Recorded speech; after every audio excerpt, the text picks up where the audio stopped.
Okay. Praise lord sisters, brothers.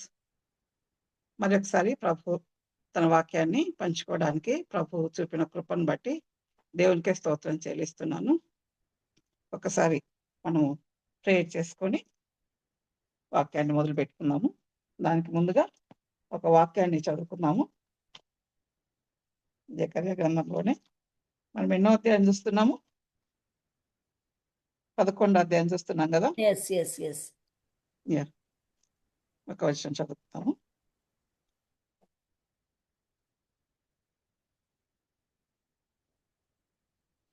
పదకొండో అధ్యాయము 7వ వచనం. కాబట్టి నేను సౌందర్యం అన్నట్టు బంధకం అన్నట్టు 2 కర్రలు చేత పట్టుకొని వదకేర్పడిన గొర్రెలను, ముఖ్యముగా వాటిలో మిక్కిలి బలహీనమైన వాటిని మేపుచూ వచ్చి తిని. సర్వోన్నతమైన ప్రభా, కృపగల దేవ తండ్రి, మీ పాద సన్నిధిలో చేరిన ఆయన తండ్రి, ఈ విధంగా మిమ్మల్ని ఆరాధించుటకు, మిమ్మల్ని ఘనపరచుటకు నాయన మీరు చూపిన కృపను బట్టి మీకే స్తోత్రం చెల్లిస్తున్నాను. జకర్యా గ్రంథాన్ని ధ్యానించుకోబోతుండగా నాయన తండ్రి, మీరు అనేక విషయాలు మాతో మాట్లాడుతూ వస్తున్నారు. మా మంచి గొర్రెల కాపరిగా ఈ లోకంలో నాయన మీరు నివసించినారు నాయన తండ్రి. ఆ విధంగా మా గొర్రెల కాపరిగా మిమ్మల్ని అంగీకరించి మేము మా జీవితాలను కొనసాగించుటకు మాకు దారి చూపమని, ఈ వాక్యపట్నం అంతట్లో మీరే తోడైండమని నా ప్రభును ప్రియరక్షకుడనే సఘనమైన నామమున ప్రార్థించి వేడుకొని పొందుకొంచున్నాను తండ్రి. సో మనము లాస్ట్ వీక్ 11వ అధ్యాయాన్ని ధ్యానిస్తూ వచ్చాము. అది 11వ అధ్యాయాన్ని గురించి మాట్లాడుతూ మనం ఏం చెప్పుకున్నామంటే, జకర్యా గారిని మరి ఒక కాపర్లాగా ఎనాక్ట్ చేస్తూ, మొట్టమొదట ఆ కాలంలో ఉన్న కాపర్లు ఏం చేస్తున్నారు అనే విషయాలు చెప్తూ, మరి వాళ్ళని గద్దించినట్లుగా ప్రభు జకర్యా గారిని గద్దించడము, ఆ తర్వాత మంచి కాపరైన మన యేసయ్యను గురించి ఆ యేసయ్య లాగా మంచి కాపర్లాగా ఎనాక్ట్ చేయడం, అంటే యాక్షన్ చేయడము, వాటిని ధ్యానిస్తూ మరి ఏ విధంగా ఈ యొక్క ఇశ్రాయేలు ప్రజలు ఆ మంచి కాపరి అయిన యేసయ్యను ఎలా తిరస్కరిస్తూ వచ్చారు అనే విషయం మనం ధ్యానించుకుంటూ వస్తున్నాం. సో ఆ సమయంలో మరి ఇస్కరియోతు యూదా ఎలా ద్రోహం చేశాడు, ఎంతగా ఇందాక మనం చదువుకున్న విషయంలో చూస్తున్నాం. మనం మంచి కాపరి తన గొర్రెలు ఎలా కాపాడుతూ వస్తున్నారు, ఎలా పోషిస్తూ వస్తున్నారు అనే విషయాలన్నిటి గురించి మనం చదువుకుంటూ వస్తున్నాము. అదే సమయంలో యోహాను సువార్త 10వ అధ్యాయంలో కూడా, అదేవిధంగా యెహెజ్కేలు గ్రంథం 34వ అధ్యాయంలో కూడా వీటన్నిటిని మనం కంపేర్ చేస్తూ చదువుకుంటా ఉన్నాం. అయితే ఇస్కరియోతు యూదా ఎలా ద్రోహం చేశాడు, 30 వెండి రూపాయలకు అమ్మడాన్ని గురించి ఈ యొక్క జకర్యా గారు ఎప్పుడో ప్రవచించడం మనం చూసినాం కదా. మనం ఏం చెప్పుకున్నామంటే 9వ అధ్యాయం నుంచి 14వ అధ్యాయం వరకు యేసయ్య రాకడను గురించి ప్రభు చెప్తా ఉన్నారు. 9, 10, 11లో మొదటి రాకడ గురించి చెప్తూ ఇక్కడ మరి 13వ వచనంలో ఏం చెప్తా ఉన్నారు, నాకు 30 రూకలు ఏర్పరిచినారు, దాన్ని నేను కుమ్మరి వాని పొలానికి చేసిన అంతవరకు మనం చూసుకోవడం జరిగింది. అయితే ఈ విధంగా వాళ్ళు తిరస్కరించిన తర్వాత రెండవ కర్రను కూడా, బంధం అనే రెండవ కర్రను కూడా ఆయన విరిచేసడం మనం చూస్తాం. అంతకుముందే సౌందర్యం అనే కర్రను, కాపర్ చేతిలో 2 కర్రలు ఉంటాయి, ఒక కర్రను ముందే విరిచేసినారు, ఇప్పుడు రెండవ కర్రను కూడా విరిచేయడం మనం చూస్తున్నాం. ఆ తర్వాత ఈరోజు జకర్యా గ్రంథం 11వ అధ్యాయము 15వ వచనం నుంచి చదువుకుందాము. 15వ వచనము 16వ వచనం చదువుకుంటే, అప్పుడు యెహోవా నాకు సెలవిచ్చినదేమనగా, ఇప్పుడు బుద్ధి లేని ఒక కాపరి పనిముట్లను తీసుకోము, ఏలైనగా దేశమందు నేను ఒక కాపరిని నియమింపబోచున్నాను. అతడు నశించుచున్న గొర్రెలను కనిపెట్టడు, చెదిరిపోయిన వాటిని వెదకడు, విరిగిపోయిన దాన్ని బాగు చేయడు, పుష్టిగా ఉన్న దానికి కాపు కాయడు, కానీ క్రొవ్విన వాటి మాంసమును భక్షించుచు వాటి డెక్కలను తొత్తునవిగా చేయుచుండును. ఇక్కడ ఇంకొక కాపరిని గురించి, మరి బుద్ధి లేని ఒక కాపరి లాగా యాక్షన్ చేయమని చెప్తున్నాడు జకర్యా. జకర్యా అట్లా యాక్షన్ చేస్తున్నాడు. ఆ యొక్క బుద్ధి లేని కాపరి పనిముట్లు, ఏవైతే కాపరి పనిముట్లను యూజ్ చేస్తారో ఆ పనిముట్లన్నీ తీసుకున్నారు అనమాట. జకర్యా ద్వారా ఏం తెలియజేస్తున్నా అంటే,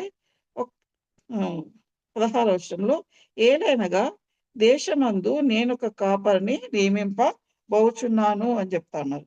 అంటే ఈ యొక్క తను ప్రభువే స్వయంగా ఇంకొక కాపరిని నియమిస్తున్నాను, ఎందుకంటే వాళ్ళు తనను తిరస్కరించినారు కాబట్టి తనే స్వయంగా ఆ కాపరిని నియమించడం అనేది మనం చూస్తా ఉన్నాం. సో యోహాను సువార్త 5వ అధ్యాయంలో చూస్తే యోహాను సువార్త 5:43 నేను నా తండ్రి నామమున వచ్చి ఉన్నాను, మీరు నన్ను అంగీకరింపరు. మరి ఒకడు తన నామమున వచ్చిన ఎడల వానిని అంగీకరింతురు. నేను నా తండ్రి నామమున వచ్చినాను, అయితే మీరు నన్ను అంగీకరించరు. వేరే వాళ్ళు వారి నామములోనే వస్తే మీరు అంగీకరిస్తారని ప్రభు సెలవిస్తున్నాడు. ఎవరిని గురించి చెప్తున్నాడు? ఏమన్నా ఐడియా ఉందా? ఎవరి గురించి చెప్తున్న ఐడియా ఉందా? This is the prophecy about క్రీస్తు విరోధి, యాంటీ క్రైస్ట్. యాంటీ క్రైస్ట్ గురించిన ప్రాఫెసీ అన్నమాట. మనకందరికీ బాగా తెలుసు. యాంటీ క్రైస్ట్ గురించి చాలా సార్లు మాట్లాడుకుంటూ ఉంటాం. కొత్త నిబంధనలో యాంటీ క్రైస్ట్ అనే మాట చాలా సార్లు రాయబడింది.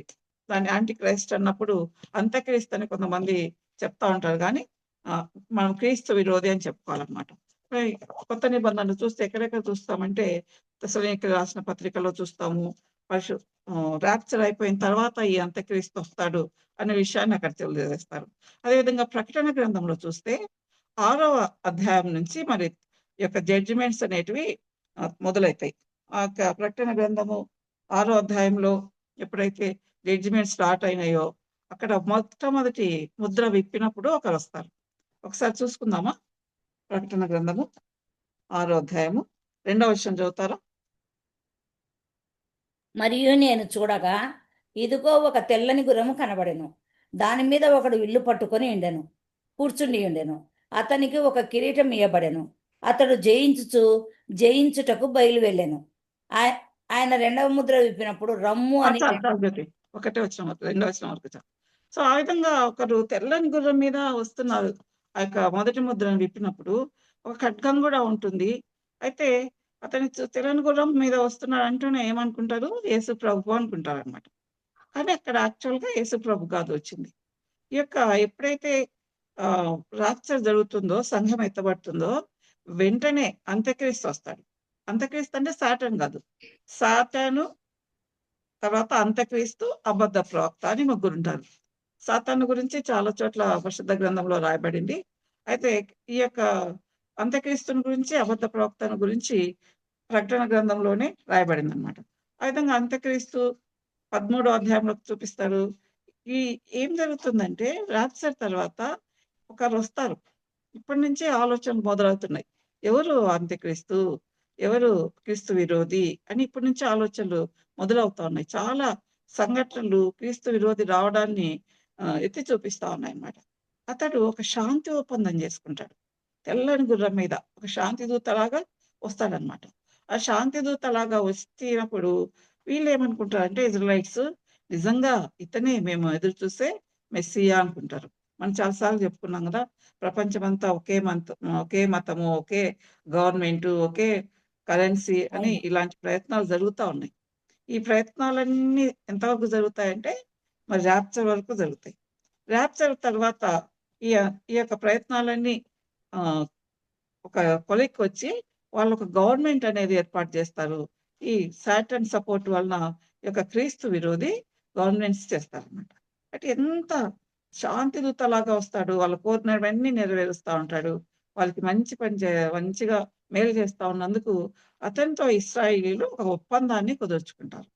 నీవే మేము ఎదురు చూసే మెస్సయ్య. కాబట్టి ఇక్కడ ఏదైతే జకర్యా గ్రంథంలో ఒక కాపరిని నియమింపబోచున్నాను అంటే గాడ్ ఈజ్ అలవింగ్ ఆ క్రీస్తు విరోధిని ఆ విధంగా వాళ్ళ దగ్గరికి రావడానికి ప్రభు అనుమతినిస్తున్నారు అనమాట.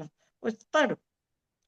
కొంతవరకు వాళ్ళకు చాలా మేలు చేస్తున్నట్టుగా మరి ఆ క్రీస్తు విరోధి యాక్షన్ చేస్తారనమాట. ఏ విధంగా అయితే హోలీ ట్రినిటీ ఉందో, తండ్రి, కుమార, పరిశుద్ధాత్మ దేవుడు ఉన్నారో అదేవిధంగా వాళ్ళు కూడా ఈవిల్ ట్రినిటీ అనేది ఏర్పరచుకుంటారు అనమాట. సాటన్, అదేవిధంగా క్రీస్తు విరోధి, అబద్ధ ప్రవక్త. క్రీస్తు విరోధిని గురించి 13వ అధ్యాయంలో మొదటి భాగంలో చూస్తాం, మొదటి పారాగ్రాఫ్లో. అబద్ధ ప్రవక్తను గురించి 2వ పారాగ్రాఫ్లో చూస్తాం. వీళ్ళందరూ కలిసి వాళ్ళని ఆకర్షిస్తారు. అయితే ఎప్పుడైతే ప్రజలు మరి నమ్మి ఇతడే మేము ఎదురు చూసే మెస్సయ అనుకుంటారో అప్పుడు ఏం చేస్తారంట, ఈ 16వ వచనంలో చెప్పబడింది కదా, అతడు నశించుచున్న గొర్రెలను కనిపెట్టడు, చెదిరిపోయిన వాటిని వెదకడు, విరిగిపోయిన దాన్ని బాగు చేయడు, పుష్టిగా ఉన్నదాన్ని కాపు కాయడు. ఎంత ఆపోజిట్‌గా ఉంది చూడండి. మన ప్రభు అయితే నశించుచున్న దాన్ని వెదికి రక్షిస్తాడు. మరి నశించిన వారిని వెతికి రక్షించుటకే యేసు ప్రభు ఈ లోకానికి వచ్చినా అని చెప్తున్నారు గదా! మరి చాలా సార్లు ఈ మాటను చూస్తాం మనము.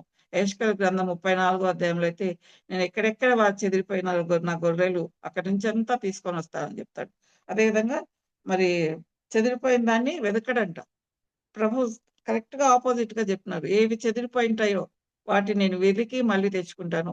మన యొక్క ఆ యొక్క గొర్రె ఉపమానంలో గూడా 100 గొర్రెలుంటే ఒక్క గొర్రె తప్పిపోతే, ఆ ఒక్క గొర్రె కోసం ప్రభు తీసుకొనొస్తాడు గదా! ఆ విధంగా.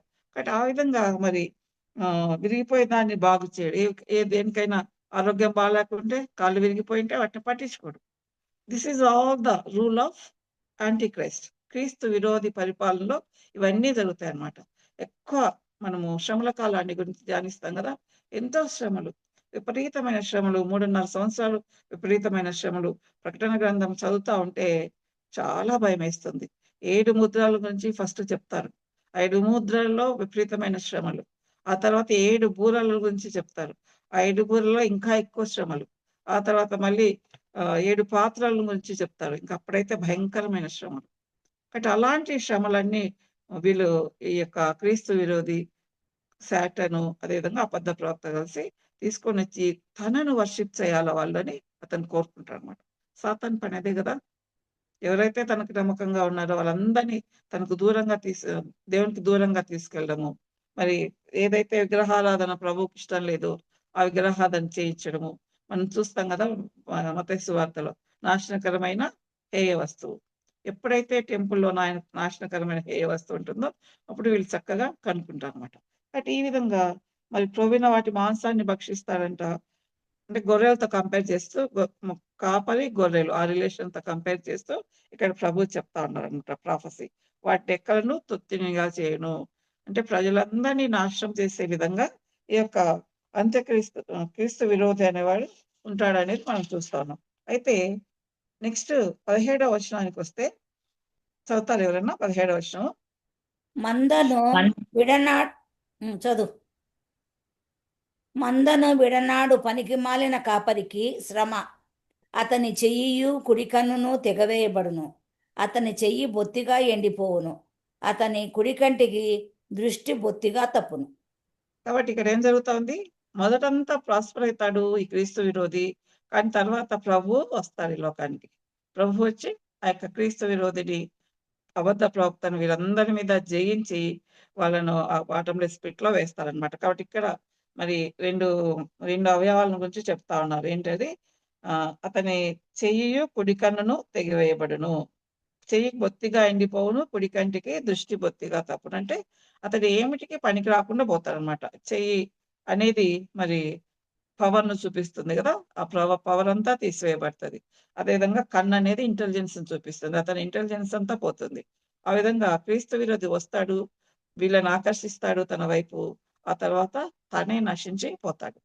తర్వాత ఏం జరుగుతుందో, ఆ విధంగా క్రీస్తు విరోధి శ్రమ పెట్టేటప్పుడు ఏం జరుగుతుంది? ఈ విషయాలన్నీ కూడా మనము ఆహ్, తర్వాత అధ్యాయంలో చూసుకుందాము. ఇంతవరకైతే ప్రభు 11వ అధ్యాయంలో 3 రకాలుగా ఆహ్, గొర్రెల కాపరిని వాళ్ళకు ప్రెజెంట్ చేయడం మనం చూస్తున్నాం. మొదటనేమో ఆ కాలంలో ఉన్న గొర్రెల కాపరులను గురించి తెలియజేశాడు. ఆ తర్వాత నిజమైన గొర్రెల కాపరి, మంచి గొర్రెల కాపరైన యేసయ్యను గురించి తెలియజేశాడు. ఆ తర్వాత మరి అంత్య కాలాల్లో వచ్చే క్రీస్తు విరోధి అనే గొర్రెల కాపరిని గురించి ప్రభు తెలియజేస్తా వచ్చినారు. ఈ యొక్క 11వ అధ్యాయంలో 3 రకాల గొర్రెల కాపరులను తెలియజేశాడు. ఆ తర్వాత 12వ అధ్యాయానికి మనమొస్తే ఈ ఇంకా 3 అధ్యాయాలున్నాయి గదా! మనకు 12, 13, 14. ఈ 3 అధ్యాయాలు కూడా మరి రెండవ రాకడను గురించి, అంత్య దినాలను గురించి తెలియజేస్తాయన్నమాట. ఏం జరిగింది? ఎలా మరి జెంటైల్ నేషన్స్ అన్నీ గూడా, అన్యజనుల రాజ్యాలన్నీ గూడా ఇశ్రాయేలును ఎలా అటాక్ చేశాయి? ఆ తర్వాత వాళ్ళు ఎంతగా మరి ఇశ్రాయేల్ ఎంతగా బాధింపబడుతున్నారు? ఎంతగా ట్రబుల్ వచ్చింది వాళ్ళకు అనే విషయము. అదేవిధంగా ప్రభు హ్మ్. రాజాది రాజుగా మరి విజయోత్సాహంతో ఈ లోకానికి రావడము, ఆ తర్వాత యుద్ధం జరగడము, ఆర్మగెద్దోను యుద్ధం జరగడము, ఆ తర్వాత మరి వాళ్ళు ప్రభువుని అంగీకరించడము, ఇశ్రాయేలు ప్రభుని అంగీకరించడము, ఎటర్నల్ కింగ్డమ్ ఎస్టాబ్లిష్ కావడము, ఇవన్నీ కూడా ప్రవచనాల రూపంలో చాలా విషయాలు మనము 12వ అధ్యాయం నుంచి 14వ అధ్యాయం వరకు మనం చూస్తాం. ఒకసారి మనము 12వ అధ్యాయం చూసుకుంటే, ఈ 12వ అధ్యాయంలో మొదటి వచనం చదువుదాము. దేవోక్తి ఇశ్రాయేలును గూర్చి వచ్చిన యెహోవా వాక్కు. ఆకాశ మండలమును విశాలపరిచి భూమికి పునాది వేసి మనుషుల అంతరంగములో జీవాత్మను సృజించు యెహోవా సెలవిచ్చినదేమనగా. ఏమొచ్చిందంటే దేవోక్తి. దేవోక్తి అంటే మనం ఇంతకుముందు చెప్పుకున్నాం. The burden of the word of the lord. దేవునికి ఉన్న బర్డన్ గురించి మనము ఇదే మాటను మనము 9వ అధ్యాయంలో మనం చూసాం. మళ్ళీ ఇప్పుడు ఇక్కడ చూస్తున్నాం. ఆ 9వ అధ్యాయంలో ఆయుధాలను గురించి 9-11 వరకు మనం నేర్చుకుంటూ వచ్చాం. కానీ ఇక్కడ మళ్ళీ ఏం చెప్తా ఉన్నారో విందాం మనము. ఈ 12వ అధ్యాయం నుంచి 14వ అధ్యాయం వరకు దేవోక్తి ఏమని చెప్తా ఉంది. అయితే ఆ దేవోక్తి చెప్పకముందు ప్రభు స్వయంగా తన యొక్క సార్వభౌమత్వ శక్తిని గురించి తెలియజేస్తా ఉన్నాడు. అంత్యకాలంలో జరిగే వాటిని గురించి ఇవన్నీ తెలియజేయక ముందు ప్రభు తన శక్తిని గురించి, అధికారాన్ని గురించి తెలియజేస్తా ఉన్నాడు. చూడండి 1వ వచనం చూస్తే, ఆయన ఎవరంట? ఆకాశ మండలమును విశాలపరిచి భూమికి పునాది వేసిన దేవుడు. మనందరికీ బాగా తెలుసు ఆయన సృష్టికర్త అయిన దేవుడు. ఈ నిజాన్ని మనం యాక్సెప్ట్ చేస్తాం. కొంతమంది అయితే దేవుని నమ్మని వాళ్ళైతే వాళ్ళు అథీయిస్టులు అంటాం కదా! వాళ్ళు మరి దేవుని నమ్మరు. భూమి దానికేదనే ఉద్భవించింది అని చెప్తా ఉంటారు. కానీ మనకు బాగా నమ్మకం కదా! దేవుడే ఈ లోకాన్ని సృష్టించినాడు. ఆదికాండం బైబిల్ గ్రంథం మొదలు కావడమే ఈ సృష్టించడంతో మొదలవుతుంది. 1వ అధ్యాయంలో సృష్టి క్రమాన్ని గురించి తెలియజేయబడింది. అంతేకాకుండా ఇక్కడ రెండో మాట ఏం చెప్తున్నాడు? మనుష్యుల అంతరంగంలో జీవాత్మను సృజించు యెహోవా సెలవిచ్చినదేమనగా. మొదటి అధ్యాయంలో, ఆదికాండం మొదటి అధ్యాయంలో మరి ప్రపంచాన్ని సృష్టించడాని గురించి యూనివర్స్‌ను సృష్టించడాని గురించి తెలియజేసిన దేవుడు 1వ అధ్యాయంలోనే 27వ వచనంలో అయితే మానవులను సృష్టించడాన్ని గురించి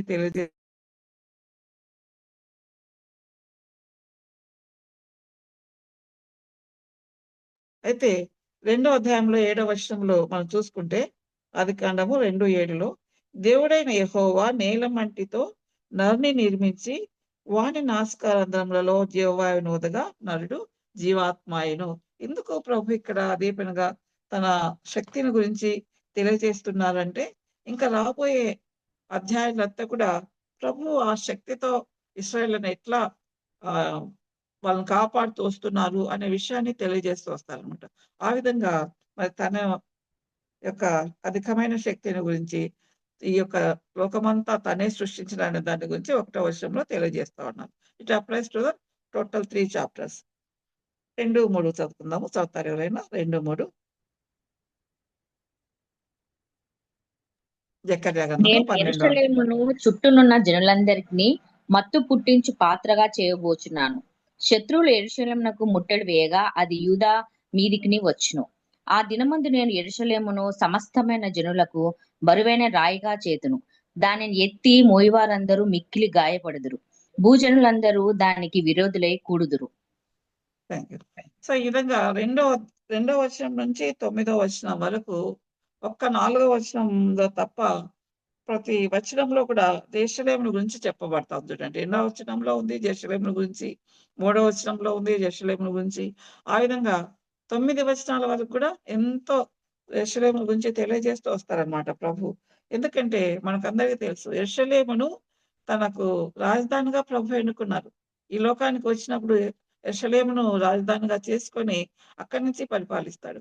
మరి పాత నిబంధన గ్రంథంలో అనేక సార్లు మొత్తము బైబిల్ అంతట్లో కలిసి దాదాపు 800 సార్లు ఈ యొక్క యెరూషలేము ప్రస్తావన ఉంది అనేది మనం చెప్తా ఉన్నారనమాట.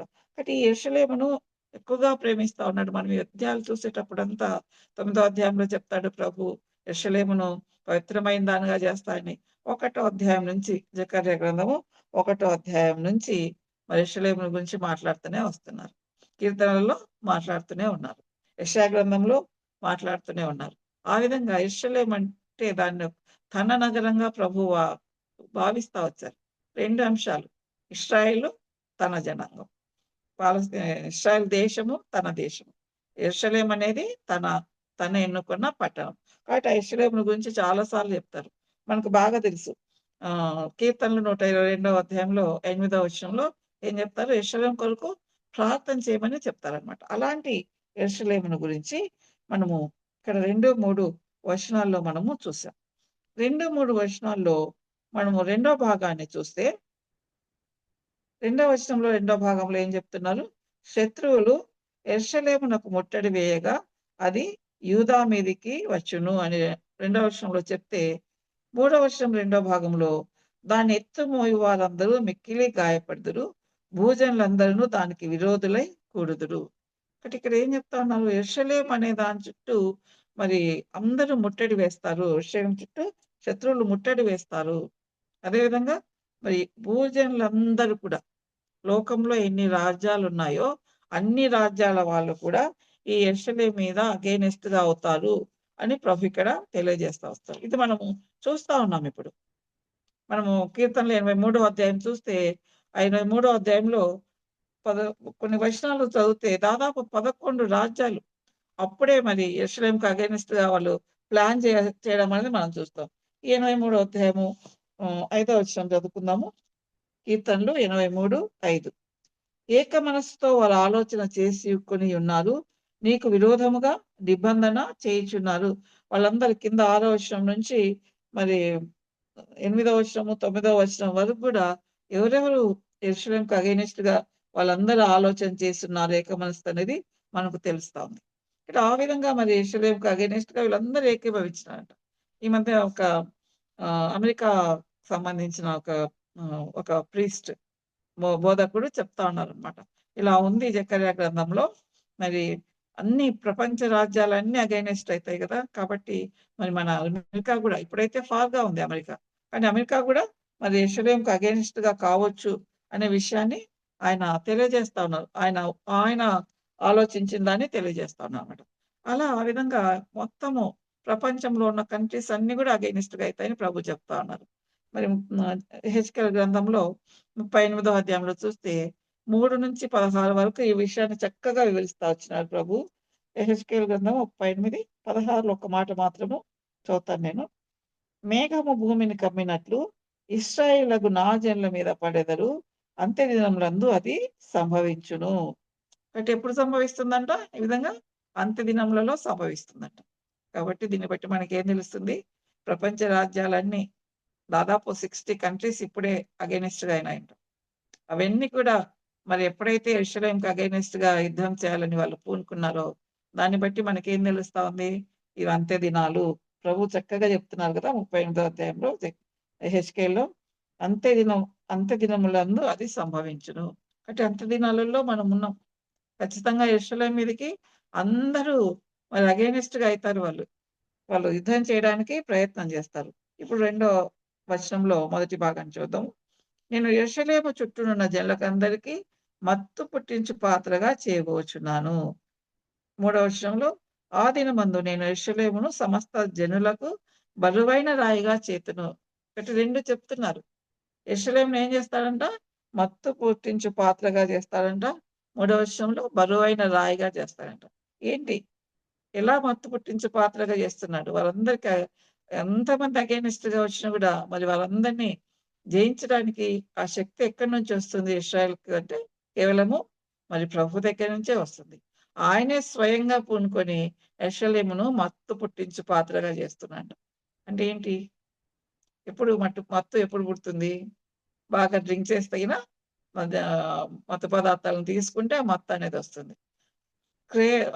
ఆ యొక్క ఎవరైతే అలవాటు పడతారో డ్రింక్స్‌కు, అదేవిధంగా మత్తు పదార్థాలను తీసుకోవడానికి అలవాటు పడినోళ్ళు చాలా క్రేవింగ్ అనేది ఉంటుందన్నమాట. ఎప్పుడు తీసుకోవాలా? ఆ పని ఎప్పుడు చేయాలా అనేది ఉంటుంది. మనం చాలా మన యూత్‌నైతే దాని నుంచి కాపాడుకోవాల్సి ఉంటుంది. ఆ డ్రింకింగ్ అనేది కొంతమందికి మత్తు పుట్టిస్తది. కొంతమందికి సినిమాలు చూడడం అనేది మత్తు పుట్టిస్తది. కొంతమందికి రకరకాల ఫ్యాషన్స్ వచ్చినప్పుడు దాని మత్తులో పడిపోతారు. ఇంకా బాగా చాలా మందికి మత్తు కలిగించేది ఏందో చెప్తారా? డబ్బు. సెల్ ఎప్పుడు ఫోన్. దాని గురించి ఆలోచిస్తారు. దేని మీద మత్తు ఉంటుందో దాని గురించి ఆలోచిస్తారు. ఏంటది? డబ్బు. డ్రింక్స్ తీసుకోకపోవచ్చు, సినిమాలు చూడకపోవచ్చు.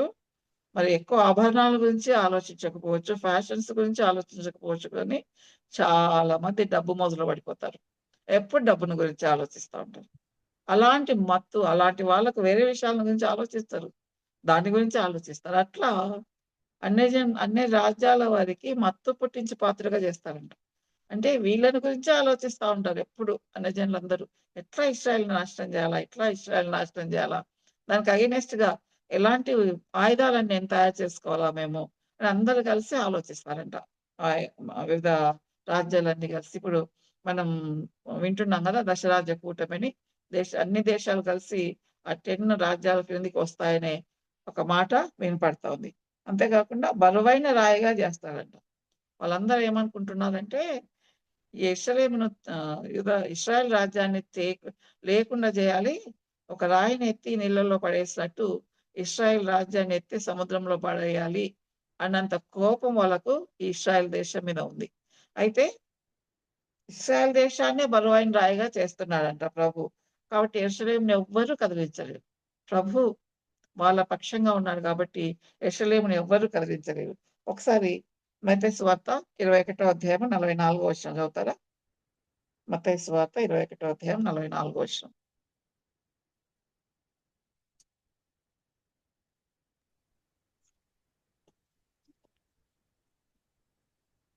మరియు ఈ రాతి మీద పడువాడు తునక్కలైపోవును గాని అది ఎవని మీద పడునో వానిని నలిగి నలి చేయుననెను. కాబట్టి ఆ యొక్క రాయిని ఎట్లా ఉంటుంది ఆ రాయి ప్రభావం అనేది. దాని జోలికి ఎవ్వరు పోరు. రాయికి కాలు కొట్టిందనుకో రాయికేం కాదు. మనకే దెబ్బ తగులుతది కదా! బండ మీద పడినామనుకో బండకేం కాదు. మనకే దెబ్బలు తగులుతాయి. ఆ విధంగా యెరూషలేమును నేను చేస్తాను అని ప్రభు చెప్తా ఉన్నాడు. ఆ తర్వాత ఈ జకర్యా గ్రంథం 4 వచనం 12 అధ్యాయం 4 వచనం చదవండి. ఇదే యెహోవా వాక్కు. ఆ దినమందు నేను గుర్రములన్నిటికిని బెదురును, వాటిని ఎక్కువారికి వెర్రిని పుట్టింతును. యూదా వారి మీద నా దృష్టి ఉంచి జనముల గుర్రములన్నిటికిని అంధత్వము కలగజేతును. వాళ్ళ మీద దృష్టి పెడతాడంట. మిగిలిన జనాల గుర్రాలన్నిటికీ మరి గుడ్డితనం కలుగజేస్తాడంట ప్రభు. అదేవిధంగా బెదురు పుట్టిస్తాడంట. దాని మీద ఎక్కువ వారికి వెర్రితనం పుట్టిస్తాడంట దేవుడు. అంటే మరి ఆహ్ ఆ యొక్క గుర్రాలనేటివి యుద్ధానికి సూచన. చాలా ఇష్టమంట. ఆ గుర్రాలకు చాలా ఇష్టం. యుద్ధంలో ఎప్పుడెప్పుడు పార్టిసిపేట్ చేస్తామా అని ఉంటాయంట గుర్రాలు. కానీ వాటికి ఏం చేస్తారంట ప్రభువే దానికి అంధత్వం కలుగజేస్తారంట. ఆ యొక్క జనులకేమో వెర్రితనం పుట్టిస్తారంట. మనము చూస్తాం. ఆ యొక్క గిద్యోను యుద్ధం చేసినప్పుడు వాళ్ళు ఒకరి మీద ఒకరు పడి చంపుకోవడం అనేది మనం చూస్తాం. వీళ్ళు చేసిన యుద్ధం ఏం లేదు. ప్రభు వాళ్ళను ఆ విధంగా నడిపిస్తారన్నమాట. ఆ విధంగా వారికి బ్లైండ్ కలుగజేస్తాడు గుర్రాలకు. వాళ్ళకు వెర్రితనం పుట్టిస్తాడు. ఆ తర్వాత 12వ అధ్యాయము 9వ వచనం. 12వ అధ్యాయం 9వ వచనం. ఇక్కడ కూడా మరి దాని గురించే రాయబడింది చూడండి. ఆ కాలమున యెరూషలేము మీదికి వచ్చు అన్యజనులందరినీ నేను నశింపచేయ పూనుకొనెదను. సో ఇక్కడ కూడా మరి అన్యజనులందరికీ మరి మీదికి ఎవరొస్తారో యెరూషలేము మీదకి వాళ్ళందరినీ నేను నశింపచేస్తాను. ప్రభువే నేనే వాళ్ళతో యుద్ధం చేస్తాను. యుద్ధం యెహోవాది అని చాలా సార్లు వింటా ఉంటాం. బట్ అంత దినాల్లో ప్రభు ఈ లోకానికి రావడం, అన్యజనులందరితో యుద్ధం చేయడము అనేది ఒక సంఘటన. మరి ఆ సంఘటన జరిగి వాళ్ళందరినీ జయించిన తర్వాత నిత్యమైన రాజ్యం అనేది వస్తుందన్నమాట. అంతవరకు ఈ అన్యజనులు చేసే ఆ కీడునంతటిని సహిస్తూనే ఉన్నాడు ప్రభు. దీర్ఘశాంతం గల ప్రభు గదా! వాళ్ళెంత కీడు చేస్తున్నా తన ఇశ్రాయేలుకు మారతారేమో అని ప్రభు ఇంకా ఎదురు చూసే కొద్దీ ఇంకా ఈ యొక్క క్రీస్తు విరోధి వీళ్ళందరూ వచ్చిన తర్వాత వాళ్ళు ఇంకా రెచ్చిపోవడం చూస్తాం. సో, ప్రభు ఎన్నో రోజులు, ఎన్నో సంవత్సరాలు, ఎన్నో వందల సంవత్సరాలు వెయిట్ చేస్తున్నాడు. ఆ తర్వాత యుద్ధం చేస్తా ఉన్నాడు. అలాగే ఉంటుంది మన జీవితంలో కూడా. ప్రభువుని నమ్ముకున్న వాళ్ళు, మరి ప్రభువుని నమ్మి ఆయన్ని అంగీకరించిన వాళ్ళు కూడా చాలా సార్లు మరి తప్పులు చేసేటప్పుడు ఎన్నో విషయాల్లో ప్రభు మనల్ని గద్దిస్తా ఉంటాడు. చాలా దీర్ఘశాంతంతో మరి మళ్ళీ తన మార్గంలోకి ప్రభు తిప్పుకుంటా ఉంటారు. ఎన్ని సార్లు గద్దించినను లోబడని వాడు ఏమైతాడు? సామెతలు 29 ఒకటో వచనంలో హఠాత్తుగా ఎన్నిసార్లు నశించును. గద్దించిన లోబడి వాడు మరి తిరిగి లేకుండా హఠాత్తుగా నాశనమగును. మన ప్రభు ప్రేమగల ప్రభు, కృపగల దేవుడు, దయ చూపించే ప్రభు. కానీ పదే పదే పదే మనము పక్కదారులు పడతా ఉంటే సహిస్తూనే ఉంటాడు. మనం చేయాలని ప్రయత్నం చేస్తా ఉంటాడు. పూర్తిగా లోబడకుండా మరి ఎన్నిసార్లు గద్దించినా మరి ఆయనకు అగైనెస్ట్ గా చేస్తా ఉంటే ఏం చేస్తాడు? హఠాత్తుగా నాశనం చేస్తాడండి. సొలొమోను విషయంలో అదే జరిగింది కదా! ఎన్నో సార్లు గద్దించినాడు. ఇశ్రాయేలు విషయంలో అదే జరిగింది. నా ప్రవక్తలను పంపిస్తా వచ్చినాను. తెల్లవారుజామునే నా ప్రవక్తలను పంపిస్తా వచ్చినాను. అయినను మీరు నా వైపు తిరగలేరి అని వాళ్ళకి చెప్పి, కాబట్టి నేను బబులోను రాజ్యానికి మిమ్మలను 70 సంవత్సరాల చెరకు పంపిస్తున్నానని చెప్పి పంపించినాడు ప్రభు. అంటే ఆయన దీర్ఘశాంతం చూపిస్తాడు. అది అన్యజనుల విషయంలో అయినా, తన ప్రజల విషయంలోనైనా ప్ర ప్రభు చాలా దీర్ఘశాంతం చూపిస్తాడు. మరి ఎప్పుడైతే లోబడకుండా ఉంటే, మరి ప్రభువు ఎప్పుడో ఒకసారి హఠాత్తుగా నాశనం కావడం అనేది మనం చూస్తాం. ఈ విషయాన్ని మరి చాలా ఎగ్జాంపుల్స్ ఉన్నాయి. ఎంతో ప్రసిద్ధిగాంచిన సేవకులు, బాగా మరి వాక్యం చెప్పేవాళ్ళు, రహస్య జీవితంలో ప్రభువుకి అగైనెస్ట్‌గా చేసేటప్పుడు మరి ఒక మాట అంటాడు కదా! పేతురు గారు, కుక్క తన వాంతికి తిరిగినట్లు అనే మాట ఉపయోగించినారు. పంది బురదలో పొర్లునట్టు అనే మాట ఉపయోగించినారు. ఆ విధంగా పదే పదే మనం ఆ వైపు తిరుగుతా ఉంటే, మరి ప్రభువు చూస్తూ ఊరుకోరు. ఎంతకాలం అని సహిస్తారు. మనమే కొన్నిసార్లు పేరెంట్సే సహించరు పిల్లలు చేసే తప్పులను. చాలా సంవత్సరాలు వెయిట్ చేసిన తర్వాత నీ దారి నీది, నా దారి నాది అని చెప్తారు పేరెంట్స్ కొంతమంది. మరి సర్వశక్తుడైన దేవుడు మరి మనల్ని గురించి ఎంతగా ఎదురు చూసినా మనం తిరగకుంటే, మనల్ని మనం పరీక్షించుకుందాము. ఇది ఎవరిని వాళ్ళు పరీక్షించుకోవాల్సిన అంశం. ప్రభు నాకేమైనా చెప్తున్నాడా? నేను సరిచేసుకోవాల్సినటివి ఏమైనా ఉన్నాయా? దేని విషయమైనా పదే పదే నన్ను గద్దిస్తూ ఉన్నాడా? అనేది మనం ఆలోచించుకోవాల్సి ఉంటుంది. ఆ తర్వాత 12వ అధ్యాయం 5, 6 చదువుతారా? యెరూషలేములో అప్పుడు యెరూషలేములోని అధికారులు, యెరూషలేము నివాసులు తమ దేవుడైన యెహోవాను నమ్ముకొనుట వలన మాకు బలం కలుగుచున్నదని తమ హృదయమందు చెప్పుకొందురు. ఆ దినమున నేను యూదా అధికారులను కట్టెల క్రింద నిప్పులుగాను, పనల క్రింద దివిటీగాను చేతును. వారు నలుదిక్కులనున్న జనులందరినీ దహించుదురు. యెరూషలేము వారు ఇంకనూ తమ స్వస్థలమగు యెరూషలేములో నివసించుదురు. ఓకే. సో, ఈ విధంగా యూదా అధికారులు కట్టెల వాళ్ళనేం చేస్తారంటే ప్రభు కట్టెల కింద నిప్పులుగా. మనకందరికి బాగా తెలుసు కదా! ఇప్పుడంటే గ్యాస్ స్టవ్‌లు ఇవన్నీ వచ్చినాయి గానీ, కరెంట్ స్టవ్‌లు. మనం చిన్నగున్నప్పుడు కట్టెల పొయ్యిలే ఉంటున్నాయి గదా! ఆ కట్టెల పొయ్యిలో నిప్పులు రాజేసినప్పుడు ఇంకా ఎక్కువ మంట మండుతుంది. అదే విధంగా ఈ యొక్క హ్మ్, నిప్ ఆహ్, పనల క్రింద అంటే పంట కోసినప్పుడు పనలుంటాయి గదా! దాని కింద దివిటి పెడితే పంటంతా కాలిపోతుంది. ఆ విధంగానే యూదా అధికారులందరిని కూడా అంత పవర్‌ఫుల్‌గా జేస్తాను నేను అని చెప్తున్నాడు ప్రభు. ఏ విధంగా కట్టెలను నిప్పులు కాల్చేస్తాయో, అదే విధంగా పనలను పంట పొలంలో ఉండే పనలను దివిటీలు కాల్చేస్తాయో, ఆ విధంగా నా యొక్క అధికారులను యూదా అధికారులను అంత బలంగా చేస్తాను. వాళ్ళందరిని దహించి వేస్తారు. ప్రభువుని గురించే చెప్పినాడు కదా! మన ప్రభు దహించే అగ్ని అయ్యున్నాడని. అదేవిధంగా చివర్లో చెప్తా ఉన్నాడు. ఓహ్! ఫిఫ్త్ చెప్పలేదు కదా! ఓకే. చివర్లో చెప్తున్నాడుగా అప్పుడు యెరూషలేములో యెరూషలేము వాళ్ళు ఎక్కడ నివసిస్తారంట? యెరూషలేములోనే నివసిస్తారంట. ఇదే ప్రభు ఆశ. తన ప్రజలు యెరూషలేములో నివసించాలని ప్రభు ఆశ. అయితే అప్పుడు అలా జరిగినప్పుడు ఆ అధికారులు ఏమనుకుంటారంట, ఈ యెరూషలేము నివాసులు ఏం చేశారు? వీళ్ళందరూ ప్రభువుని నమ్ముకున్నారు గదా! So, they turn to God. ఆ యొక్క 11వ అధ్యాయంలో మరి యేసుప్రభుని తిరస్కరించినారు మంచి కాపరిని. ఇప్పుడైతే వాళ్ళు దేవుణ్ణి నమ్ముకున్నారు. ఎప్పుడైతే క్రీస్తు విరోధి వచ్చి ప్రజలను శ్రమ పెట్టినప్పుడు వాళ్ళందరూ ప్రభు వైపు తిరిగినారు కాబట్టి, ఇక్కడ అధికారులు అనుకుంటున్నారంట. తమ దేవుడైన యెహోవాను నమ్ముకున్నారు కాబట్టి, మాకు ఈ విధమైన బలము అంటే శత్రువుల మీద బలం కలుగుతుంది. వాళ్ళందరినీ కూడా మేము దహించి వేస్తా ఉన్నామని ఆ అధికారులు కూడా అనుకుంటారంట. సో, ఆ విధంగా ప్రభు వాళ్ళ పక్షంగా ఉండి యుద్ధం చేస్తా ఉన్నారు. ఆ తర్వాత 7, 8 వచనాలు గూడా చూస్తే 7వ వచనంలో ప్రభు ఏం చెప్తున్నారంటే, దావీదు ఇంటి వారును యెరూషలేము నివాసులను తమకు కలిగిన ఘనతను బట్టి యూదావారి మీద అతిశయపడకుండాన్నట్లు యెహోవా యూదావారిని మొదట రక్షించును. ఇక్కడ 2 గ్రూప్స్‌ని చూస్తా ఉన్నాం. ఒకరేమో యూదా వాళ్ళు. అంటే ఇశ్రాయేల్ జనాంగం అంతా. రెండో వాళ్ళెవరు? దావీదు ఇంటి వాళ్ళు, యెరూషలేం నివాసులు. యెరూషలేంలో మాత్రమే ఉండేవాళ్ళు.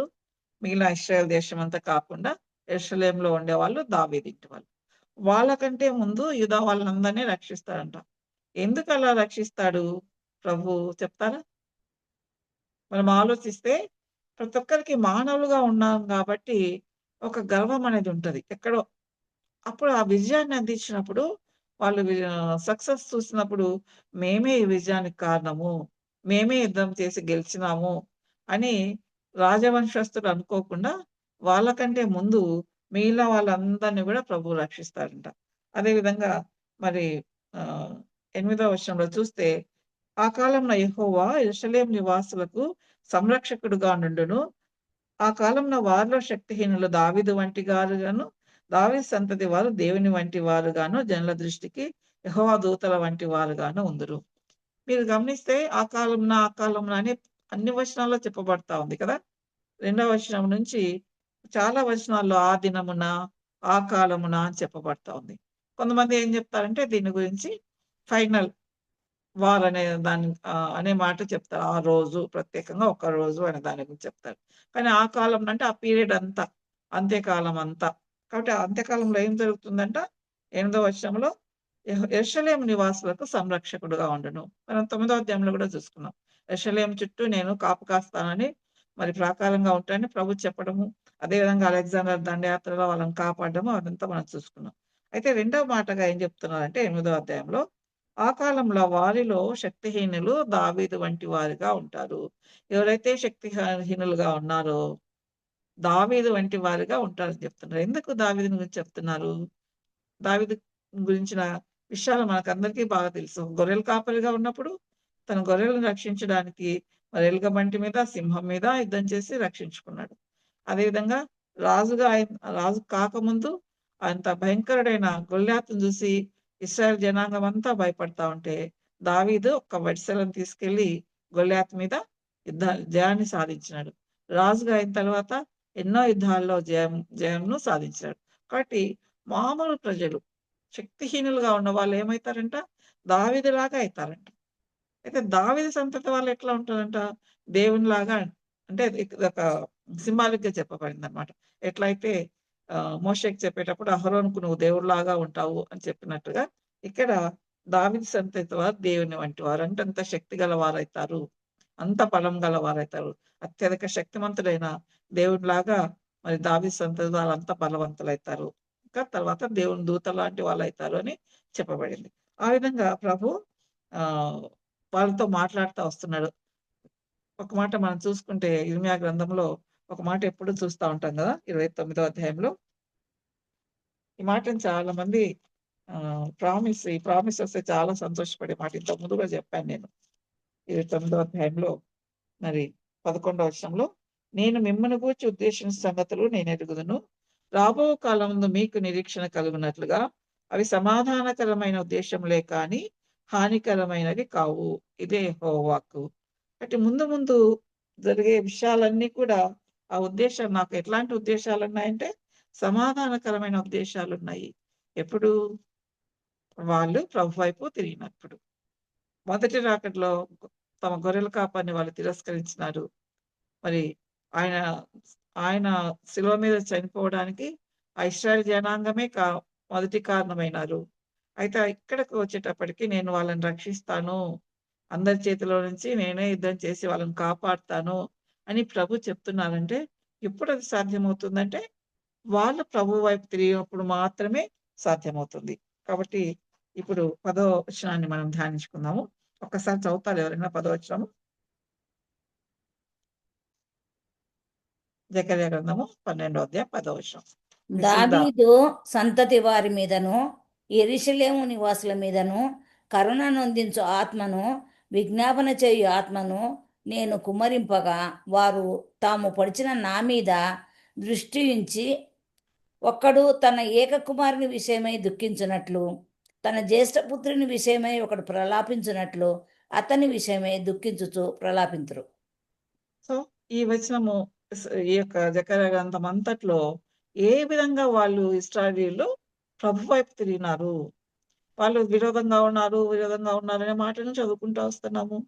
ప్రభు వారి పక్షంగా యుద్ధం చేసి వారికి విజయాన్ని దయచేస్తారనే మాట చదువుకుంటూ వస్తున్నాము.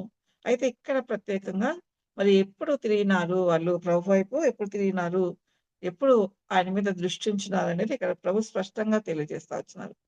మనము 3వ అధ్యాయంలో ఒక్క దినమునందే వాళ్ళందరినీ రక్షిస్తారని చెప్పినాడు ప్రభు. జకర్యా 3వ అధ్యాయంలో. ఇక్కడ ఏం చెప్తున్నారంటే మరి ఆత్మను కుమ్మరించినారంట. ఎవరి మీద? దావీదు సంతతి వారి మీద, యెరూషలేము నివాసులందరి మీద. వాళ్ళందరి మీద ఆత్మను కుమ్మరించినాడంట. ఎలాంటి ఆత్మ కుమ్మరించినాడంటే కరుణనొందించే ఆత్మను, విజ్ఞాపన చేయు ఆత్మను కుమ్మరించినాడంట. విజ్ఞాపన చేసే ఆత్మను అంటే ప్రేయర్ చేసే ఆత్మను. వాళ్ళు దేవుని సన్నిధిలో నిలబడి ఆయనను వేడుకొని ఆత్మను కుమ్మరించినప్పుడు, అదేవిధంగా కరుణనొందించే ఆత్మను కుమ్మరించినప్పుడు వాళ్ళు ఏం చేశారంట, దాని రిజల్ట్ ఏంటి? వారు తమ పొడిచిన నా మీద దృష్టి ఉంచి, ఎవరి మీద? అప్పుడు వాళ్ళు ప్రభు మీద దృష్టి ఉంచినారు. మేమే కదా ఆయనను పొడిచింది అనే విషయము వారికి గుర్తొచ్చిందనమాట. అంటే ఈ యొక్క ఆత్మను కుమ్మరిస్తానని ప్రభు అనేక సార్లు మరి పాత నిబంధన గ్రంథంలో తెలియజేస్తూ వచ్చారు. యెహెజ్కేలు గ్రంథంలో మరి 36వ అధ్యాయంలో 27వ వచనంలో చూస్తే అక్కడ ఆత్మ కుమ్మరించబడడం చూస్తాం. అదేవిధంగా 39, 29లో కూడా మరి నా ఆత్మను కుమ్మరిస్తానని చెప్తా ఉన్నారు. అయితే యోవేలు గ్రంథం మాత్రం చూసుకుందాము. యోవేలు 2:28 చదువుతారా? యోవేలు 2:28.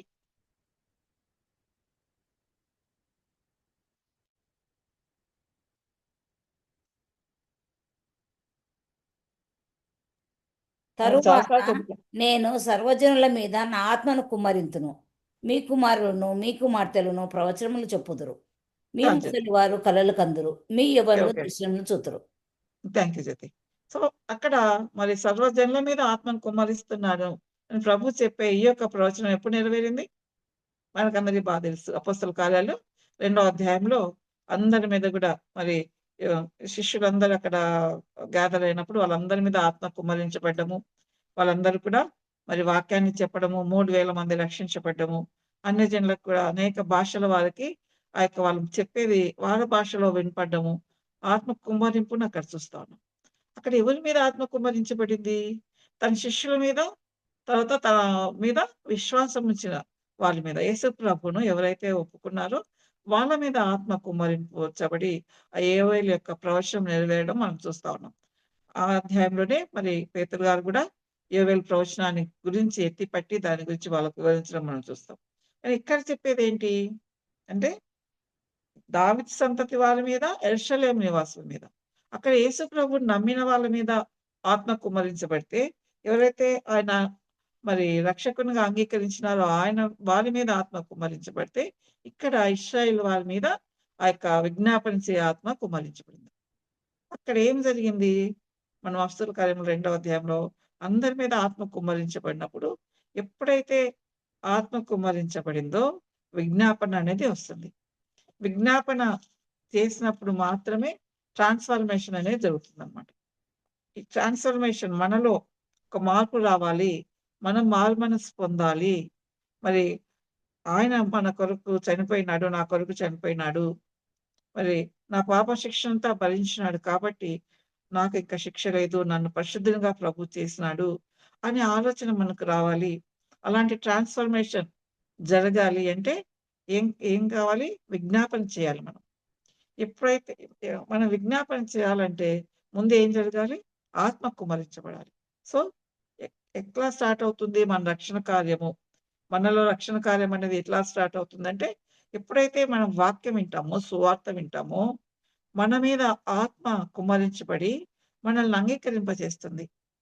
నేను పాపిని అని అంగీకరింపజేస్తుంది. చాలా మంది చెప్తా ఉంటారు. వాళ్ళ టెస్టిమనీ చెప్పేటప్పుడు చాలా మంది ముఖ్యంగా క్రిస్టియన్స్‌గా పుట్టి క్రిస్టియన్ ఫ్యామిలీస్‌లో పెరిగిన వాళ్ళు, చర్చికి రెగ్యులర్‌గా పోయేవాళ్ళు ఏం చెప్తారంటే, నేను అస్సలు ఏం తప్పు చేయలేదు అనుకుంటా ఉంటే, అసలు నేనెందుకు పాపక్షమాపణ అడగాలి అనుకుంటా ఉంటే, కానీ ప్రభు నాతో మాట్లాడినాడు అని చెప్తా ఉంటారనమాట. కాబట్టి ఎప్పుడైతే ఆత్మ కుమ్మరించబడుతుందో, అప్పుడు మన పరిస్థితి ఏంటి? యాక్చువల్‌గా మన స్థితి ఏంటి అనేది మనం గ్రహిస్తాం. అంతవరకు నాలో ఏం తప్పులు లేవు. నేనేం తప్పు చేయలేదన్న వాళ్ళు ఎప్పుడైతే ఆత్మ వస్తుందో మనల్ని అంగీకరింపజేస్తుంది. ఆత్మ కుమ్మరింపు లేకుండా, ఆత్మ పని చేయకుండా పాపక్షమాపణ మనం పాపాలు ఒప్పుకోవడం అనేది జరగదు. అలాంటి నిజమైన పశ్చాత్తాపం మనలో కలిగిందా? నిజంగా పశ్చాత్తాపపడి మరి ఆయన నా కొరకు నా పాపాలు నేను ఎన్ని పాపాలు చేసుంటే నన్ను క్షమించడానికి ప్రభువు సిలువలో మరణించినాడు. ఆ విధంగా ఆత్మ మనల్ని ఎటువైపు నడిపిస్తుంది? ఇక్కడ ఇశ్రాయేలును ఈ జెకర్యా గ్రంథం 12వ అధ్యాయం 10వ వచనంలో మరి ఏం చేస్తారంటే అప్పుడు వాళ్ళు విజ్ఞాపన చే ఆత్మ నేను కుమ్మరింపగా వారు తాము పొడిచిన నా మీద దృష్టి ఉంచి, కాబట్టి వాళ్ళు దేవుని యేసుప్రభు మీద దృష్టి ఉంచినారట. నా మీద దృష్టి ఉంచి అని చెప్తా ఉన్నారు. అంటే ఇట్ రిఫర్స్ టు క్రాస్. సిలువ వైపే ఈ వచనం చూపిస్తా ఉంది. మనం కూడా ఎప్పుడైతే మన మీద ఆత్మ కుమ్మరించబడుతుందో సువార్త విన్నప్పుడు, మరి విజ్ఞాపన చే ఆత్మ వచ్చినప్పుడు మన దృష్టి వెంటనే సిలువ వైపు వెళ్తుంది. సిలువలో నా కొరకు ప్రభు మరణించినాడు కదా అన్న ఆలోచన వస్తుంది. ఈ మాట పదే పదే పదే ఎందుకు ప్రభు గుర్తు చేస్తున్నారంటే మనల్ని పరీక్షించుకోవడానికి, నిజంగా అలాంటి కార్యము నాలో జరిగిందా అని మనం పరీక్షించుకోవడానికి. ఆ విధంగా సిలువ వైపు దృష్టి పెట్టినప్పుడు మరి ఆ సిలువలో ప్రభు చేసిన కార్యాన్ని బట్టి మనం రక్షించబడ్డానికి మనము ఆత్మ మనల్ని నడిపింపజేస్తుంది అనమాట. ఆ విధంగా మరి వీళ్ళు కూడా ప్రభు వైపు చూస్తారు, తాము పొడిచిన వాని వైపు చూసారనేది మనం చూస్తా ఉన్నాం. ఈ వచనాన్ని గురించి మరి ఈ వచనం ఫుల్ఫిల్మెంట్ మనం యెషయా గ్రంథం 59:20లో కూడా చెప్పబడింది. మరి రోమన్స్‌లో 11:26లో దీని నెరవేర్పు మనం చూస్తా ఉన్నాం.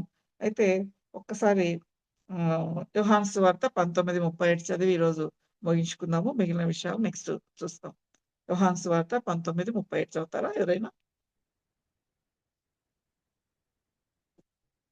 కాబట్టి సైనికులు వచ్చి ఆయనతో కూడా సిలువబడిన మొదటి వాని కాళ్ళను రెండవ వాని కాళ్ళను విరగొట్టిరి. అదేనా?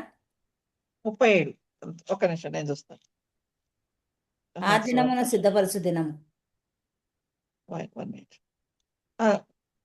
యోహాను సువార్త 19:37 37. మరియు మరియు తాము పొడిచిన వాని తట్టు చూతురు అని మరి ఒక లేఖనం చెప్పుచున్నది. కాబట్టి లేఖనాలలో ఇదే ఈ లేఖనమే అక్కడ ప్రస్తావించబడింది. జెకర్యా గ్రంథంలో 12వ అధ్యాయంలో 10వ వచనంలో లేఖనమే అక్కడ ప్రస్తావించబడింది అనమాట. తాము పొడిచిన వాని తట్టు చూస్తారు అని. అదేవిధంగా ఇదే మాటను మనం ప్రకటన గ్రంథంలో కూడా 1వ అధ్యాయంలో చూస్తాం కదా. ఈ మాట మనకందరికీ బాగా పరిచయం అవుతుంది. ప్రకటన గ్రంథము 1వ అధ్యాయము 7వ వచనంలో, ఇదిగో ఆయన మేఘారూఢుడై వచ్చుచున్నాడు, ప్రతి నేత్రము ఆయనను చూచును, ఆయనను పొడిచిన వారును చూతురు. కాబట్టి ఆయన పొడిచిన వాళ్ళు మేమే కదా, మా పితరులే కదా ఆయనను పొడిచింది అని గ్రహింపనేది వాళ్ళకు వస్తుందన్నమాట. ఆ తర్వాత మరి వాళ్ళు ప్రలాపించినట్లుగా మనం ఈ 10వ వచనంలో చూస్తాం. ఈ ప్రలాపించడం అనేది 14వ వచనం వరకు చివరి వరకు కొనసాగింది. దాని గురించి మనము నెక్స్ట్ వీక్ చెప్పుకుందాము. అయితే ఇక్కడ ఒక్క మాట మాత్రం చెప్పి ముగించుకుందాం. ఎవరు మాట్లాడుతున్నారు ఈ 10వ వచనంలో? యెహోవా. తండ్రి అయిన దేవుడు మాట్లాడుతా ఉన్నారు. తండ్రి అయిన దేవుడు ఏం చేస్తా ఉన్నాడంట? ఆత్మను కుమ్మరిస్తున్నాడు. ఆత్మను కుమ్మరించినప్పుడు ఎవరి వైపు చూస్తున్నారు? యేసుక్రీస్తు. సిలువలో మరణించిన యేసు వైపు చూస్తా ఉన్నారు. కాబట్టి ఈ వచనంలో ట్రినిటీ అనే దాన్ని మనము చక్కగా గమనిస్తాం. చాలాసార్లు ట్రినిటీ అంటే ఏంటి, ఒకరే దేవుడా, ఇలాంటి వాదనలు జరుగుతుంటాయి కదా. మనం ఈ వచనంలో చూస్తే ట్రినిటీ అనే దాన్ని స్పష్టంగా చూస్తాం. తండ్రి అయిన దేవుణ్ణి, కుమారుడైన దేవుణ్ణి, పరిశుద్ధాత్మ అయిన దేవుణ్ణి కూడా ఈ వచనంలో చూస్తాం అన్నమాట. అంతేకాకుండా ఇంకా ఈ వచనంలో చూస్తే తండ్రి అయిన దేవుడు మాట్లాడుతున్నారు. ఆ తండ్రి అయిన దేవుడు ఏం చెప్తున్నారు ఇక్కడ? పొడిచిన నా మీద దృష్టి ఉంచుతారు. అంటే తండ్రి అయిన దేవుడినే పొడిచినారని చెప్తా ఉన్నారు కదా. అవునా? తండ్రి అయిన దేవుడినే పొడిచినారంటే అని చెప్తున్నారు. కానీ పొడిచింది ఎవరిని? కుమారుడైన దేవుని. యేసు ప్రభువును, కుమారుడైన దేవుని. అంటే తండ్రి అయిన దేవుడే కుమారుడైన దేవుడుగా ఈ లోకానికి వచ్చినాడు. ఆయనే మరి అల్ఫా ఒమేగా అయిన దేవుడు. ఆయనే ఈ లోకానికి మరి వచ్చి మన కోసం వచ్చారు. మన కోసం సిలువలో మరణించారు. ఎవరో కాదు, సర్వశక్తి గల దేవుడు, సమీపింపడానికి తేజస్సులో ఉండే దేవుడు మరి ఈ లోకానికి ఒక నరుని రూపంగా వచ్చి, మన రూపంలో వచ్చి, మన మనుష్య కుమారుడు అంటారు కదా, అందుకే మనుష్య కుమారునిగా వచ్చి మరి మన కొరకు చనిపోయినాడు. ఆయనే దేవుడే వచ్చినాడు ఈ లోకానికి అనేది మనకి ఇక్కడ స్పష్టంగా తెలుస్తుందనమాట. సో, ఈ వచనం అనేది మనం చెప్పే సువార్తకు ట్రినిటీ అని చెప్పడానికి ఆధారంగా ఉంటుంది. ఆ విధంగా మరి ప్రభు ఇక్కడ మరి ఇశ్రాయేల్ ప్రజలందరూ కూడా ఆయన వైపు చూసి ఆయన మీద దృష్టించి ఈయననే కదా దేవుడు, మా కొరకు మెస్సేయగా వచ్చిన దేవుడు ఈయననే కదని ఆయన్ని అంగీకరించిన తర్వాత అప్పుడు ఈ అంత్యకాలంలో ఈ సంఘటనలన్నీ జరుగుతాయి. కాబట్టి ఆ విధంగా ప్రభు ఎలా ఇశ్రాయేలును అంగీకరింపచేస్తాడు అనే విషయం చెప్తా ఉన్నారు. మరి ఈ మాటలు చెప్పినప్పుడు అప్పుడున్న జకర్యా కాలంలో ఉన్న ఆ ప్రజలు నిజంగా ఇలా జరుగుతుందనేది వాళ్ళు నమ్మింటారా? నమ్మిండరు. యెషయా గారు చాలా వచనాలు చెప్పారు. మరి వాళ్ళందరూ ఇలా జరుగుతుంది, జరగడానికి అవకాశం ఉందని నమ్మింటారా? నమ్మిండరు. ఏమో నమ్మినారా లేదా? ఆ ప్రవక్తలు నమ్మినారా లేదా? అనే విషయము మరి ప్రభు చెప్పినారు కాబట్టి ఖచ్చితంగా నమ్మింటారు. కానీ మనకైతే ఆ నమ్మకం కలగడానికి ఒక ఆధారం ఉంది. ఏ ప్రవచనాలైతే మొదటి రాకడ గురించి చెప్పబడినాయో, ఆ ప్రవచనాలన్నీ నెరవేరినాయి కాబట్టి ఇశ్రాయేల్ ఇంకా అగెనిస్ట్ గానే ఉన్నారు. కొద్దిమంది మారినారు కానీ, ఇంకా ప్రభును సొంత రక్షకులుగా అంగీకరించట్లేదు వాళ్ళు. ఒకప్పుడు ప్రభువుని అంగీకరిస్తారు వాళ్ళు. అది అంత్యకాలంలో జరుగుతుంది. ఆ శ్రమల కాలం కూడా ఉంటుంది. ప్రభు ఈ లోకానికి వస్తాడు. 1000 సంవత్సరాలు పరిపాలన చేస్తాడు. ఇవన్నీ కూడా సెకండ్ కమింగ్ గురించి చెప్పబడినాయి కాబట్టి, అవన్నీ నమ్మడానికి ఆధారం ఏంటంటే, ఒకటవ రాకడ గురించి చెప్పబడినవన్నీ ప్రవచనాలన్నీ నెరవేరినాయి కాబట్టి, రెండవ రాకడ గురించి చెప్పబడిన ప్రవచనాలు కూడా నెరవేరుతాయి. ఎప్పుడు నెరవేరుతాయి? అంటే ప్రభు ఖచ్చితంగా వస్తాడు, యుద్ధం చేస్తాడు. మరి అట్లా రావడానికి ముందు 7 ఏళ్ల శ్రమల కాలం ఉంటుంది. 7 ఏళ్ల శ్రమల కాలానికి ముందు ఏముంటుంది? రాప్చర్ ఉంటుంది. కాబట్టి రాప్చర్ అయిన తర్వాత 7 ఏళ్ల శ్రమల కాలం ఉంటుంది. రాప్చర్ ఎప్పుడు అనేది మరి ప్రభు రెండవ రాకడలో రహస్య రాకడ మొదటి భాగం అయితే, ఆ రహస్య రాకడ ఎప్పుడు ఉంటుంది అనే విషయం నేను మరి అదొక రహస్యంగా ఆ టైమ్, డేట్ చాలా మంది రకరకాలుగా చెప్తున్నారు. కానీ నాకు కూడా తెలీదని ప్రభు చెప్పారు. అంటే ఎప్పుడొస్తాడో ప్రభువు తెలీదు కాబట్టి, ప్రతి నిమిషము మరి ఆయన రాకడ కొరకు మనం ఎదురు చూస్తూ మనల్ని మనం సరిదిద్దుకుంటూ మన జీవితాన్ని కొనసాగిస్తే, మరి ఆయన వచ్చినప్పుడు ఎత్తపడతాము.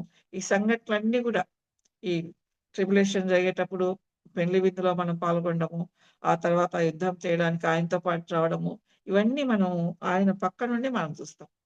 అలాంటి భాగ్యం మనకు కలగాలంటే ఇప్పుడు మనల్ని మనం పరీక్షించుకొని నిజంగా ఆ యొక్క రక్షణ కార్యం మనలో జరిగిందా? రక్షణ కార్యం జరిగిన తర్వాత మరి ఆయనకి ఇష్టలుగా మన జీవితాన్ని కొనసాగించుకుంటున్నామా లేదా? అనేది పరీక్షించుకుంటూ మరి మొదటి రాకడ ప్రవచనాలన్నీ నెరవేరినాయి. రెండవ రాకడ కొరకు ఎదురు చూసేవారిగా ప్రభు మనల్నందరినీ సిద్ధపరచును గాక. ప్రభు ఈ వాక్యాన్ని దీవించును గాక.